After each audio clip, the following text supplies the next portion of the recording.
Hello, welcome back to another edition of the Jamie Files Podcast, Episode 2. I'm Jamie Go, Certified Hypnotherapist, Local Union 472, Occupational Title 079-157-010. Good morning. So last week we talked about health and fitness as a stabilizing force in your life and how if you don't have some stabilizing force in your life, whether it's health and fitness or some other activity, then you're going to feel lost. And the mind and body and soul is a trinity, and it's all designed to work together in unison and to be engaged in life, in an activity. So you're not supposed to be idling all day, and your mind isn't supposed to be wondering what to do with your time all day long. You're supposed to have things to do, and it helps in this day and age to know what those things are beforehand, so you don't have to waste time planning it out, and you can spend all of your effort on spending quality present time in the activity. Another great thing about having a stabilizing force in your life where you have to have responsibilities, where you have to do something each and every day or a few times a week, is that it leaves you more present. So something that I've been practicing a lot lately is becoming present.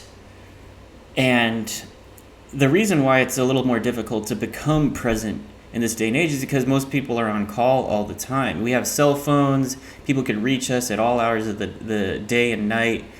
And when people go to work, oftentimes what happens is they'll spend an entire work day peppering in work and peppering in distractions.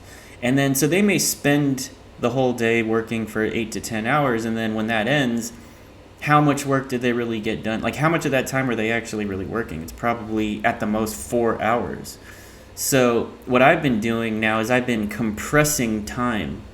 And so when I do work things, I don't do anything else. I don't have the other things on. I don't answer my phone. I completely focus on one activity at a time. And I prefer this a lot more because then when I go have leisure, when I go hang out with friends, with girlfriend, I'm fully present. Fully 100% present. I'm not on my phone. And here's the other thing too about this is a lot of times people will spend time feeling like they should be, like they want to take a break, or like they want to be on vacation, or they just don't want to be working. They often feel like that while they're working, and then when they're hanging out on vacation or doing leisurely things, they feel guilty about it, like they should be working. So you don't want that. And the way to avoid that is to not do two things at once. When you're working, fully focus on that. When you're hanging out with people or leisure, fully focus on that. And don't spread yourself half-ass. So don't be half-ass. Be all in, all the way, committed to whatever you're doing. And that applies to your goals too. If you've made up your mind in 2021 and you want to do something with your life, a project or anything like that, and you've already made up your mind, don't look back. There's no point, and it's actually not good to do that. You don't want to. This is something from the occult, but in ritual magic, you're not supposed to break a circle. The circle is what keeps you protected, and so when you do ritual magic, you will always want to be contained within a circle, but you also do not want to ever break the circle. So an example of breaking a circle would be starting something, committing to it, and then quitting on it.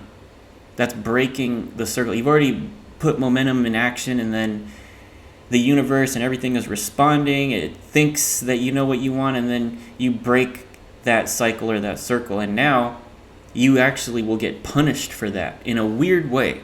You will have some type of punishment, whether it's in the form of chaos and discord in your life, more so than you had before, or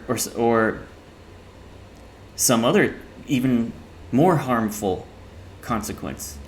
But reward and punishment actually is a great way to train yourself to do things. So if you accomplish what you said you were going to accomplish this week, go ahead and reward yourself with something minor. But just give yourself some type of reward. And then the same thing, if you didn't do something that you were supposed to do this week, well, then you have to punish yourself for that. Again, it doesn't have to be something major. It could be just minor. If you missed the gym, then you got to go twice tomorrow. Just something like that. Just some little minor things to train yourself. And then after 3 months, you stay on this program of training yourself with reward and punishment. You're going to have this really awesome habit that's going to pay off dividends into the future. And then after a year goes, after even just 6 months goes by, people aren't going to recognize you. They're going to wonder what you're on. They're going to wonder, what are you doing with your life? And then they're going to see, like, wow, it can be done. Anybody could do it. And it's true. It's really just your choices. You just have to make the choice, make the sacrifice. Sacrificing is another big issue. You always have to sacrifice in life because the universe is about balance. Everything has to be a balance. Like, if you've ever seen Indiana Jones, the first one, Indiana Jones and Raiders of the Lost Ark, there's a part where, actually, I'm kind of mixing them up. It might be Temple of Doom, but there's a part where Indiana Jones has to exchange this glowing rock. He's taking this glowing rock to save this village, and I actually don't remember why he was getting the rock, because he himself was an archaeologist, so maybe it was just for himself. But anyway, he takes this glowing rock from this cave, and it's been put there by this ancient civilization, and he has to exchange sand. There's like this balancing beam, and he has to get some sand and make the switch real fast so that the beam never loses balance. Well, it's the same thing with your mind, and it's the same thing with most things in the universe. Like when you remove a habit. So when we work with clients doing hypnosis, and like a client wants to remove a certain habit or thought or feeling or memory or something, I don't do memory. I can't remove memories from people's minds, but you can implant false ones. You actually can make people forget, but that's a hypnotic technique that I don't use really for therapeutic purposes, but it does exist out there. But anyway, the point of this is that if you remove a habit, you got to replace it. So a basic one is smoking. When clients come to me for smoking cessation, I put them on Tic Tacs. Tic Tacs, the candy. So because when you smoke cigarettes, it does give you a spike in blood sugar. A cigarette gives you a spike in blood sugar. So quitting, nicotine is actually has the fastest withdrawal cycle there is. It's 3 days. So you don't really, the myth about, I'm going through nicotine withdrawals, it's not exactly a myth, but it's not exactly true. It lasts for about 3 days, and then everything else is psychological. But the blood sugar thing is real, because they're used to getting a blood sugar spike from each cigarette they have. So then when they quit, you give them a replacement, and usually it's Tic Tacs. So back to sacrificing, you got to do it. Like every day you got to sacrifice something, and you will like this. In the very short term, you may not like it, because let's say you're going to sacrifice time. You have 2 hours of free time that you can do anything you want, but instead you make the sacrifice and you do something that you should do. You're going to feel better about it later. And you just have to realize that look into your life, and if you're not sacrificing things all the time in the form of activities, going out, going on vacation, all these things, if you're not really sacrificing anything for your goal, then you will end up paying the biggest sacrifice, which is that thing that you wanted so bad to happen in your life. You're going to end up sacrificing that in the end, if you don't make these little minor sacrifices for what you want. So you cannot eat your cake and have it too. If you eat your cake, you're not going to have any cake left. So you can't have your cake and then also, you can't eat your cake and then also still have it. You got to make a sacrifice. So a really good example of someone who all he does is sacrifice. Over this weekend, the great Manny Pacquiao, famous 8-division world champion boxer, he fought for over 3 decades in boxing. He gave the world 3 freaking decades of amazing super fights. Just action-packed, puts it all out there. He fought everyone He never ducked anybody, and he went in multiple directions. He didn't care about drama and promoters and this and that, or I don't like this person, I don't want to line their pockets. He just fought the best fights that there was that the fans wanted to see. So he's the people's champion. But he retired over this weekend on Saturday night. So he was slated to fight Errol Spence, but a week before the fight, Errol Spence had to pull out because of an eye injury, and then Pacquiao ended up facing Ugas. I've never even heard of this guy Ugas, but he's pretty good, and he was the co-main event originally, but he got bumped up to the main event to fight Pacquiao, and Pacquiao ended up not winning the decision. And I have to give it up to Ugas. He did well. He did fight a good fight, but then so did Pacquiao. It's just that Pacquiao's style, it's not the kind of style that has longevity. It's a fan-friendly style, but it's not good for pulling out wins or grinding out wins. It's like a high-risk, high-reward style. He has an offensive, high-output, high-volume, aggressive style nonstop from the opening bell to the end of the 12th round. And you cannot fight that way for very long. And he's already 43 years old, and just the fact that he's been able to have this much success with that style, even up until age 35, is a huge accomplishment that most people aren't able to achieve. And he was able to carry this all the way up till age 43. He's still dangerous. If you give him any non-top 5 opponent, he'll still have probably a lot of success with other pro boxers. It's just when these people are so much younger than him, so much bigger than him. That's the other thing, is that his opponent Ugas was so much bigger, so much younger. He was 5'9", long reach, 69-inch reach. Pacquiao only has 67-inch reach.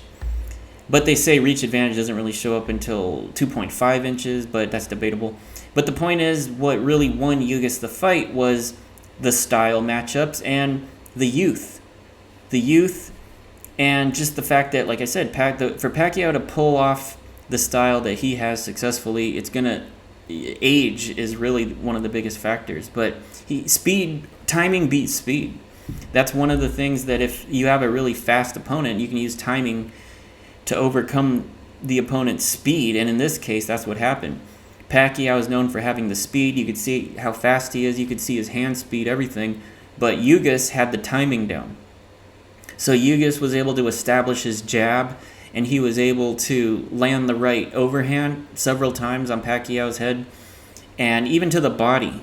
He put in a lot of body work, and he beat him with timing. If I had to say in one word what was it that defeated Pacquiao that evening, I would say it was timing, and it was just a classic case of timing beats speed. But it's also, so Pacquiao ends up retiring after this fight, and he gave this really emotional speech, and just what a warrior, and what a guy that just loves to sacrifice. This guy, all he does is sacrifice, because he's going to be president of the Philippines now. And so for his whole life, all he does is sacrifice himself over and over again. And then he takes it to the next level by sacrificing the rest of his free time, because everything is going to boxing, his training and all that, but then he sacrifices all the rest of his time to the people of the Philippines, helping them out, trying to fix up different districts and to build hospitals, and he became congressman, now he's becoming president. So this guy's all about sacrifice, and you can't take anything away from his legacy.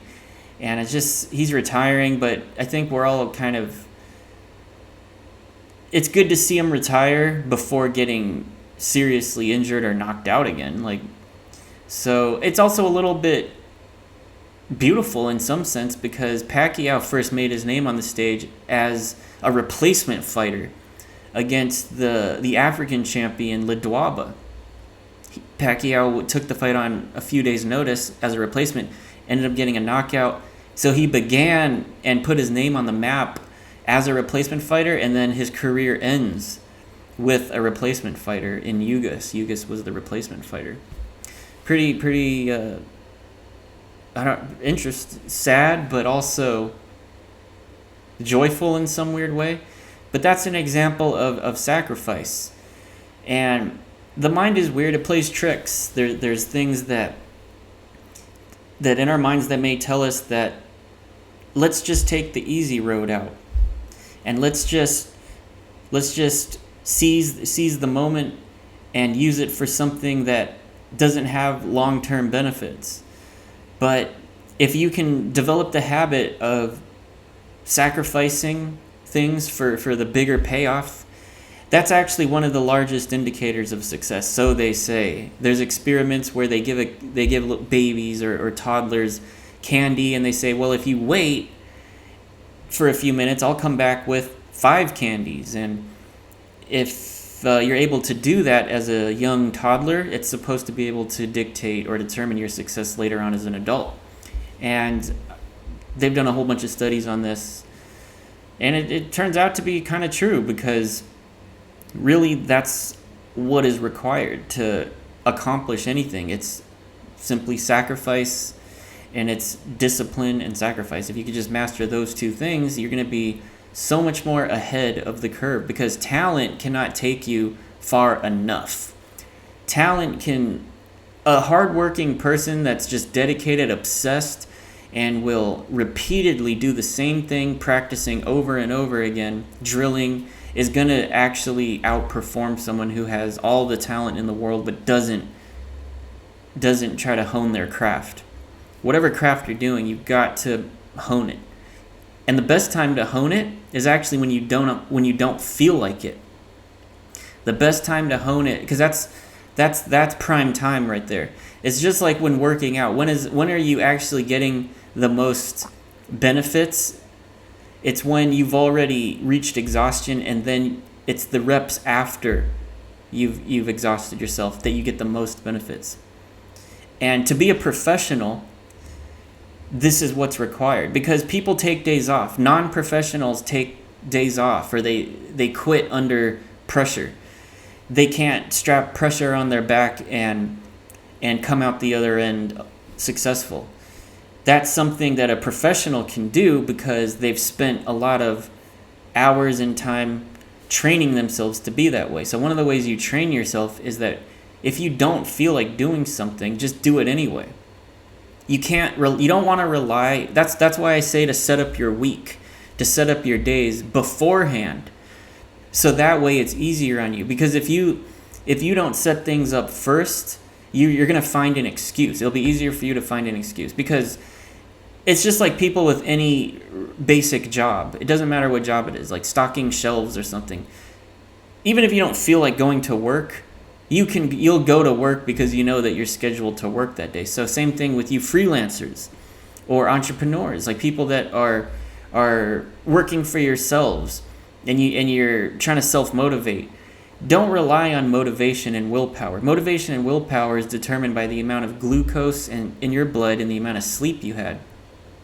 So there's going to be days where you don't have those things, and you're not going to feel like doing things. To be honest, I don't feel like doing this podcast today because I didn't sleep that much last night. Then I had to have a meeting right before this. Every Monday I have a meeting, and there's all kinds of stuff. So I didn't even feel like going on and doing this, but I got to do it. So you guys should be training yourself like this too. And why is it better? Because I've mentioned this before, but think about a writer, a professional writer. A professional writer writes when they're inspired and they're in rapture, and the ideas are flowing like a river, like they're flowing down a winding river of ever-changing sceneries, and they're loving it. And they get that feeling, an inspired feeling, and they write. But they also write on days where they don't have that feeling at all. They're not inspired. They don't even feel like writing, but they know they have to have something done, and they continue. And then when the audience, the reader, ends up reading both samples, they actually cannot tell the difference. Why? And they can't tell the difference because the writer has become a professional at that point. So same thing with this, or whatever you guys are doing. On days where you don't feel like doing something, you can just do it. You should just do it anyway. But realizing that it's prime time to get in that work. Like, it's prime time because the next time you do feel like working and you're fired up and then you feel like working, think about how much easier and better you're going to perform at that because you're used to performing under 100%. That's the other thing. In life, you cannot always be 100%. We strive for that feeling. We strive to always, we want to be at our best. We want to feel at our best, and we want to do everything at our best. But you can't always be 100% ever. When you're doing something consistently and you're delivering, you can't always be 100%. You're going to have days where you didn't eat, you didn't sleep, you had a fight with someone, you have other work piling up, you have distractions, or you just can't focus. Sometimes it's just you simply can't focus, or you don't have any motivation or willpower. So you're not going to feel 100% all the time. It doesn't matter. And so going back to a little hypnosis. What is hypnosis? First of all, hypnosis is a state, a natural one that you go into every single day at different times of the day all the time. And it's really a state where, well, let me break it down like this, where this is actually Dr. Kappas. So I studied at the Hypnosis Motivation Institute in Tarzana, which was founded by Dr. Kappas, the father of modern hypnosis. And he's probably one of the most prolific hypnotists in this modern era. And so in the beginning of his book, The Professional Hypnotism Manual, he defines hypnosis as a combination of suggestibility with a receptive state. And he defines suggestibility as your learning process and the receptive state as the trance state that we know of. So how did the trance state come about? It came about like this. So early humans, like these are humans that lived in the caves and all that, they would just defecate, urinate, have sex anytime, anywhere they wanted without the id, or without the ego, without any type of monitoring of these activities. They just do whatever they want. But as societies started organizing, as humans started to realize that evolving, basically, they started putting on clothes. Humans started putting on clothes to disguise themselves because humans are not well equipped with weapons. If you make a fist, you have a weapon, and if you train your fist, you got weapons to fight other humans, but you don't have a chance against tigers and bears and all that. So we have no weapons compared to the animal kingdom. Yes, we make spears and all that stuff, but we're getting to that. Right now, these are early humans that we're talking about. So one of the first discoveries was clothing, because if you put clothes on yourself, fur or whatever, you can hide from other animals and predators. And then next came keeping your defecation and urination more localized to your tribe or community. You don't want to be leaving trails to where you're sleeping at night all over the forest or jungle for the other predators to come find you and eat you. So humans start putting all this stuff together. They're learning, you got to survive. And part of this desire to survive came the fight or flight response. So aggression and that ability to fight started evolving in humans, and it stuck. Another thing that evolved was flight. Flight is sensory acuity. It's noticing small details or things that are out of place. Like, I see the grass over there, but there's like stripes. And it blends in, but there's some orange and black stripes. It could be a tiger. I better run. I better arm myself up with energy, adrenaline, and I better run and get the hell out of here before that tiger eats me. So fight, flight became evolutionary advantages. And we developed those responses to either fight or flight. But then if you didn't do those things, there's one more, which is freeze. If humans didn't evolve, because this is happening, not all humans were able to evolve the fight or the flight response. They became too passive, and they all went extinct. But even nowadays, the tendency to freeze, it's still there, and some people still do freeze when they're under stress or when they get overloaded with too many message units, which I'll get to next. But this is how the fight or flight response came into existence. And then as society got more advanced, we've had to suppress the fight or flight response. First, we had to more so suppress the fight response. And flight was actually the more acceptable way to go. As long as you're not going to kill someone or stab someone every time you have a disagreement with them, it's better if you just walk the other way. So flight actually became the preferred response other than fight. But here's the thing. So after the fight or flight response evolved, a new part of the mind evolved called consciousness. It's called the new consciousness part of the mind. And every time this new part of the mind, consciousness, gets overloaded with a combination of too many unknowns and knowns, what happens is the mind attempts to regress into the primitive area of mind, into the fight aggression response, and just get it out. And it's unable to do that. So you cannot regress all the way back into that part of the mind. If you will attempt to. But because in society, we have things preventing us from doing that. Like I've given this example before. If you're having a disagreement with someone at work, you can't just start killing them. So you're not going to regress back into the primitive area of mind, the fight response. So what happens? You end up going into a trance state, a receptive, hypnotic trance state. And it can also feel like anxiety. But what's happening, whether it's high anxiety or a trance state, is you have an inability to filter information. Your critical mind shuts off, and you end up being very receptive to what the four parts of your body is. Okay, so you're getting information from four different sources at all times.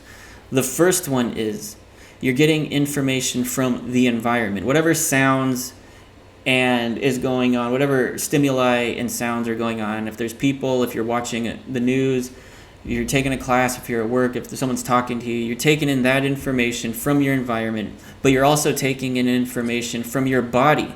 Your body is telling you how your digestion is, whether you're hot, whether you're cold, whether you're hungry, whether you're full, whether you have a headache, whether you know what I'm saying. Your body is giving you information, but your conscious mind is also giving you information. Whatever's happening right now and right here consciously, is you're having thoughts about that. You're analyzing, you have opinions about things that are happening, and your conscious mind is feeding that into you. But then, most importantly, the fourth source is the subconscious mind. You're given information from the subconscious mind. So knowns, things that you've experienced before. You have stereotypes, and it doesn't have to be racial, it could just be anything. We're always weighing, measuring, and analyzing things. So you have many things in the subconscious mind that are known. And so you're getting information from all four of those sources. And when too much of it fills up and you become what they call overloaded, or overloaded with too many message units, that's when you go into that state of hypnosis. And so most of the time, this is a state that people go into without really realizing it. And at that point, you're really susceptible to your own negative thoughts too. Like, it doesn't have to be negative thoughts from programming or from the environment or someone getting you to buy something that you don't want to buy. It could just be your own subconscious thoughts or self-limiting beliefs that are running in the background. They're affecting you. So you want to be careful of that. But yeah, so for this week, the mantra, if you will, is you can't always be 100%, so don't expect to be. Perform when you feel like shit, and you will become professional at whatever it is you do. Just become one of those people that, I don't feel like doing it, but I'm still going to do it. So you don't want to rely on the way you feel to do things. You just want to rely on your subconscious mind and its ability to take you through. You can rely on the training, because You know that you've done this before. You could switch your mind off and the subconscious can take over it. Right now, this is all subconscious. This is what I'm telling you. I didn't feel like doing this. I didn't feel like going into the meeting this morning. I didn't even hardly sleep that much. So I'm not 100%. I'm probably 50 right now. And I'm still doing all this stuff. That's how you got to be. And I guarantee you the next time I come on this podcast and I actually am, and maybe I will be at 100%. I'm not expecting to be, but that would be awesome if I will be. You're going to see, maybe you won't see the difference, which is actually the best thing I can hope for. Because that means that my subconscious took over, the professionalism is shining through, and it's working. So anyway, I hope you guys have a really safe week. I'm going to be keeping these at about a half an hour for now. This is episode 2. And so, yeah, stay safe out there. And remember, you can't always be 100%. Do what you got to do regardless of how you feel, and it will turn you into a pro. And you got to sacrifice. You always got to make sure you're sacrificing things that you kind of don't mind sacrificing so much, because if you don't, you're going to end up paying the biggest sacrifice, which is you're going to pay with that goal or that thing you wanted in life really bad. You're going to end up paying with that. You're not going to have it. So that's all for now.